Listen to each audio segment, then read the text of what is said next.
नमस्कार दोस्तों, सभी जुड़ जाइए। आज हमारा टॉपिक है भारत एक दृष्टि में। तो दोस्तों बात करते हैं भारत एक दृष्टि में, देखते हैं भारत के बारे में सामान्य जानकारी। ठीक है दोस्तों, चलो। देश का नाम क्या है आपके? भारत। अब देखते हैं भारत के अन्य नाम क्या क्या मिलते हैं। भारत के नामों की बात की जाए तो एक तो मिलता है आर्यावर्त, एक मिलता है जम्बूद्वीप। जानकारी के लिए बता दूं मैं आपको कि प्राचीन समय में भारत में 7 द्वीप हुआ करते थे। एक है आपके भारतवर्ष, हिंदुस्तान और इंडिया। अच्छा, बात करें भारत की राजधानी की, तो भारत की जो राजधानी है आपकी वो कहाँ पे? नई दिल्ली। अच्छा, भौगोलिक स्थिति की बात करें गोलार्ध की दृष्टि में, तो देखिए भारत इस तरीक़ा से भारत हमारे इस जगह पर स्थित है। तो इसलिए भारत कौन से गोलार्ध में स्थित है? उत्तरी पूर्वी गोलार्ध में स्थित है। ठीक है दोस्तों, अब देखिए आगे। अब देखिए अक्षांशीय और देशांतरीय विस्तार।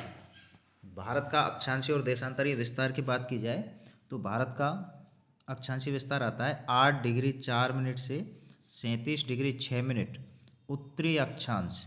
तो जानकारी के लिए बता दूं आपको कि इस तरीक़ा से ये आपके 0 डिग्री रेखा और भारत उत्तर दिशा में इस जगह पर स्थित है, इसलिए भारत को क्या बोला जाता है? उत्तरी अक्षांश। ठीक है दोस्तों, अक्षांशीय विस्तार क्या हुआ भारत का? 8 डिग्री 4 मिनट से 37 डिग्री 6 मिनट। अच्छा, अब बात करते हैं देशांतरीय विस्तार की। तो देखिए दोस्तों, देशांतरीय विस्तार है आपका 68 डिग्री 7 मिनट से 97 डिग्री पूर्वी देशांतर के बीच क्या स्थित है? आपके भारत स्थित है। ठीक है भाई, आगे चलते हैं। आगे देखिए भौगोलिक विस्तार अर्थात भारत की जो लंबाई कितनी है। तो भारत की लंबाई की बात करें, मान लेते हैं ये हमारा भारत हो गया और भारत की ये उत्तर से दक्षिण, ये सीमा हो गई उत्तर और ये हो गई दक्षिण। तो भारत की उत्तर से दक्षिण लंबाई कितनी है? 3214 किलोमीटर। और पूरब से पश्चिम लंबाई कितनी है आपके? 2933 किलोमीटर। भारत की पूर्व से पश्चिम लंबाई कितनी है आपके? 2933 किलोमीटर। देखिएगा आगे। अब बात की जाती है भारत की स्थलीय सीमा रेखा की लंबाई। तो भारत की जो स्थलीय सीमा रेखा की लंबाई आती है 15,106.7 किलोमीटर, लेकिन हम इसको 15,200 किलोमीटर एवरेज में पढ़ते हैं। ठीक है, आगे देखिएगा। भारत की जो जलीय सीमा रेखा की लंबाई है वो है आपके 7516 किलोमीटर, 7516.6 किलोमीटर। लेकिन ये भी दो प्रकार की सीमा रेखाएं हैं। एक तो मुख्य भारत की सीमा रेखा और एक है आपके अंडमान निकोबार द्वीप समूह सहित भारत की जलीय सीमा रेखा। तो अगर बात की जाए मुख्य भारत की जलीय सीमा रेखा की लंबाई कितनी है, तो वो आती है आपके 6100 किलोमीटर। कितने? 6100 किलोमीटर। ठीक है, आगे चलिएगा। प्रादेशिक जल सीमा जो होती है ये समुद्र तट से 12 किलोमीटर मानी जाती है। कितनी? 12 किलोमीटर। इसको नॉटिकल मील भी कहते हैं और नॉटिकल मील में लंबाई होती है 1.8 किलोमीटर, यानी कि 1800 मीटर का एक नॉटिकल मील बनता है। देखिएगा आगे। संलग्न क्षेत्र, इसको देखते हैं। तो संलग्न क्षेत्र आता है आपके प्रादेशिक जल सीमा से 24 समुद्री मील तक। ठीक है दोस्तों, आगे देखिएगा। अन्य आर्थिक क्षेत्र, संलग्न क्षेत्र से आगे 200 समुद्री मील तक। कितना? 200 समुद्री मील तक का क्षेत्र अन्य आर्थिक क्षेत्र के अंतर्गत आता है। कहने का मतलब ये है कि जो भारत की मुख्य जलीय सीमा रेखा है उससे लेकर के और समुद्र के अंदर 200 किलोमीटर तक भारत का अधिकार है। देखिएगा, अब भारत की जलवायु की बात करें तो भारत की जो जलवायु है वो कैसी है? मानसूनी जलवायु। ठीक है, अब बात करते हैं भारत के क्षेत्रफल की। तो भारत का जो क्षेत्रफल है वो है 32,87,263 वर्ग किलोमीटर। कितना है क्षेत्रफल? 32,87,263 वर्ग किलोमीटर। ठीक है। अब देखिए विश्व के कुल क्षेत्रफल का प्रतिशत, यानी कि भारत का जो क्षेत्रफल है ये विश्व के कुल क्षेत्रफल का कितना प्रतिशत है? तो दोस्तों ये है आपके 2.4%। कितना? 2.4%। अगला है आपके क्षेत्रफल की दृष्टि से विश्व में स्थान, अर्थात क्षेत्रफल की दृष्टि से विश्व में भारत का कौन सा स्थान है? तो क्षेत्रफल की दृष्टि से विश्व में भारत का 7वां स्थान है। कौन सा? 7वां। अच्छा, तो फिर दिमाग में हमारे एक सवाल पैदा होता है कि आखिर वो 6 बड़े कौन से देश हैं? तो देखिएगा उनकी अपन थोड़ी सी बात करें तो देखिएगा सबसे बड़ा जो आता है वो आता है आपके रूस। कौन सा? रूस। उसके बाद आता है कनाडा।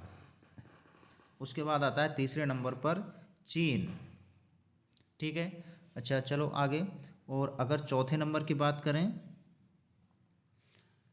फिर आता है अमेरिका। कौन सा? अमेरिका। फिर आता है ब्राज़ील। ठीक है। और छठवें नंबर पे आता है आपके ऑस्ट्रेलिया। कौन सा? ऑस्ट्रेलिया। ठीक है। फिर छठवें नंबर पर कौन सा आता है? ऑस्ट्रेलिया। और आपके सातवें नंबर पे कौन आता है? सातवें नंबर पर आता है दोस्तों अपन का भारत। ठीक है। आगे देखिए भारत की कुल जनसंख्या की अगर बात की जाए तो भारत की कुल जनसंख्या कितनी है? 1,21,08,54,977। 1,21,08,54,977। इसको अपन 121 करोड़ भी बोलते हैं। ठीक है। अच्छा अब देखिए आगे जनसंख्या की दृष्टि से विश्व में स्थान। तो दोस्तों जनसंख्या की दृष्टि से विश्व में भारत का कौन सा स्थान है? दूसरा। कौन सा? दूसरा। अच्छा प्रथम स्थान किसका है? तो प्रथम स्थान आता है आपके चीन का। किसका? चीन का। अब देखिएगा भारत में पुरुष जनसंख्या कितनी है? तो दोस्तों पुरुष जनसंख्या है 62,32,70,258। ठीक है। और महिला जनसंख्या कितनी है? 58,75,74,719। ये क्या है आपके? महिला जनसंख्या। अब बात करते हैं ग्रामीण जनसंख्या के प्रतिशत की। तो दोस्तों ग्रामीण जनसंख्या का प्रतिशत कितना है? 83.37 करोड़, अर्थात प्रतिशत है आपके 68.8%। कितना? 68.8%, यानी कि 68.8% जनसंख्या गाँवों में निवास करती है। अब बात करते हैं शहरी जनसंख्या की। तो शहरी जनसंख्या है आपके 37.71 करोड़, जिसका प्रतिशत कितना है? 31.16%। ठीक है। अब आगे बात करते हैं देखिएगा दशकीय जनसंख्या वृद्धि दर, यानी कि जो 2001 से 2011 के बीच दशकीय वृद्धि दर कितनी है? 17.64। कितनी? 17.64। अब देखिए यहीं पे दिमाग में सवाल ये भी उठता है कि आखिर राजस्थान की दशकीय वृद्धि दर कितनी है? तो राजस्थान की है दोस्तों 21.3%। कितनी? 21.3%। ठीक है। अब देखिए भारत का लिंगानुपात 2011 में जो भारत का लिंगानुपात है वो है 943 प्रति हजार महिलाएं, यानी कि जो लिंगानुपात होता है वो 1000 पुरुषों पर महिलाओं की संख्या के द्वारा ज्ञात किया जाता है। बहुत सी किताबों में ये 940 भी मिलता है। कितना? 940। तो इसलिए आप कंफ्यूज ना हो। आगे देखिएगा शिशु लिंगानुपात। तो दोस्तों शिशु लिंगानुपात कितना है आपका? शिशु लिंगानुपात 918 प्रति हजार पुरुषों पर महिलाएं। ठीक है। अब बात करते हैं हम लोग जनसंख्या घनत्व की। तो दोस्तों जनसंख्या घनत्व कहते किसे हैं? यानी कि प्रति 1 वर्ग किलोमीटर में रहने वाले व्यक्तियों की संख्या को क्या बोला जाता है? आपके जनसंख्या घनत्व। तो भारत का जनसंख्या घनत्व कितना है? 382। अच्छा अब बात करते हैं यहीं पर कि राजस्थान का जनसंख्या घनत्व कितना है? तो दोस्तों राजस्थान का जनसंख्या घनत्व है आपके 200। कितना? 200। चलिए आगे। अब बात करते हैं हम साक्षरता की। तो देखिए भारत की कुल साक्षरता है 74.04%। कितनी? 74.04%। अब इनमें पुरुष साक्षरता कितनी है आपके? 82.14%। कितनी? 82.14%। 14%। और महिला साक्षरता कितनी है आपके 65.46%। कितनी 65.46%। ठीक है दोस्तों, आप वापस से इनका एक बार रिपीट कर सकते हो, देखिएगा। चलिए अब बात करते हैं भारत में अनुसूचित जाति की जनसंख्या की। तो देखिएगा, इसमें अनुसूचित जाति जनसंख्या है आपके 20, 13, 78, 0, 86। ये कितना कुल जनसंख्या का 16.6% है। यानी कि भारत की कुल जनसंख्या में एससी जनसंख्या का प्रतिशत कितना है 16.6%। अब देखिए आगे, अनुसूचित जनजाति जनसंख्या, इसको बोला जाता है एसटी। ठीक है, ये कितने हैं 10, 42, 81, 0, 34। कुल जनसंख्या का 8.6%। कितना 8.6%। ठीक है भाई, अब देखिए आगे, राज्यों की संख्या कितनी है। राज्यों की संख्या, तो दोस्तों भारत में राज्यों की संख्या है आपके 28। कितनी 28। आपको पता होगा 2 जून 2014 को तेलंगाना भारत का 29वां राज्य बना था। ठीक है, लेकिन बाद में जम्मू कश्मीर को राज्य के दर्जे से हटा दिया गया और उसे केंद्र शासित प्रदेश बना दिया गया। तो वर्तमान में भारत में 8 केंद्र शासित प्रदेश और 28 राज्य स्थित हैं। तो राज्यों की संख्या कितनी है आपके 28। केंद्र शासित प्रदेशों की संख्या कितनी है 8। ठीक है, अब देखिएगा, ज्यामितीय आकार कैसा है भारत का चतुष्कोणीय। कैसा है चतुष्कोणीय। ठीक है, अब देखिएगा आगे, पर्वतीय क्षेत्र का विस्तार कितना है 10.7%। कितना 10.7%। पहाड़ी क्षेत्र का विस्तार कितना है 18.6%। और पठारी क्षेत्र का विस्तार कितना है आपकी 27.7%।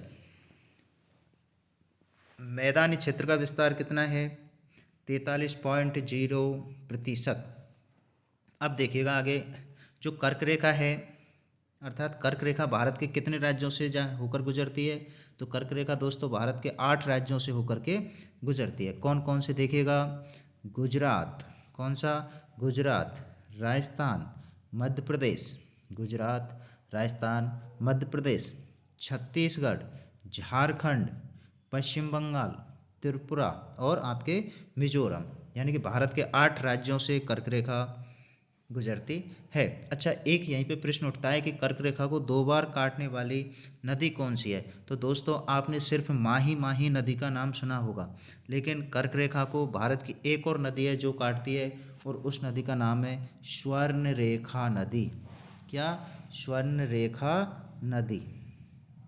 ठीक है दोस्तों, तो कर्क रेखा को कितनी नदी काटती हैं 2 नदी काटती हैं, एक तो माही नदी और एक स्वर्णरेखा नदी। अब देखिए आगे, द्वीपों की संख्या कितनी है। द्वीपों की संख्या है 247। अंतर्राष्ट्रीय सीमा से जुड़े राज्य कितने हैं दोस्तों 17। तेल शोधनशालाओं की संख्या कितनी है 22। कितनी 22। राष्ट्रीय राजमार्गों की संख्या 266। और बड़े बंदरगाहों की संख्या है आपके 13। कितनी 13। अब देखिए आगे,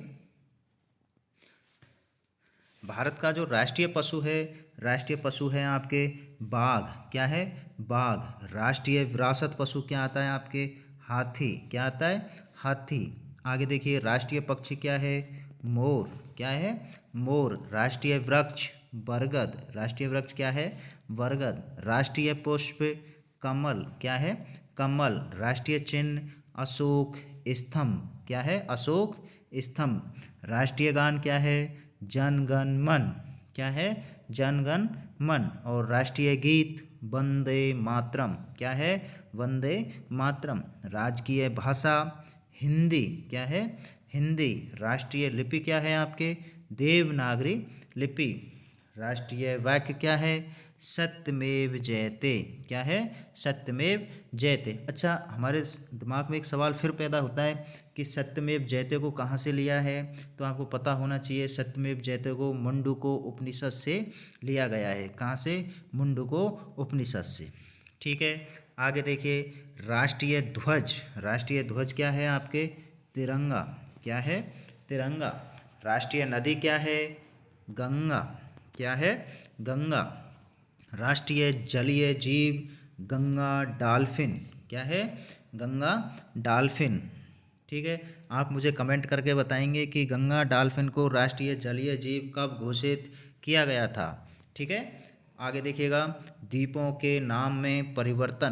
तो जानकारी के लिए बता दूं, 30 दिसंबर 2018 को प्रधानमंत्री द्वारा अंडमान एवं निकोबार द्वीप समूह में स्थित तीनों द्वीपों के नाम परिवर्तित कर दिए गए, जिनके नए नाम निम्नवत हैं। एक है आपके रॉस द्वीप समूह, जिसे नेताजी सुभाष चंद्र बोस द्वीप कर दिया।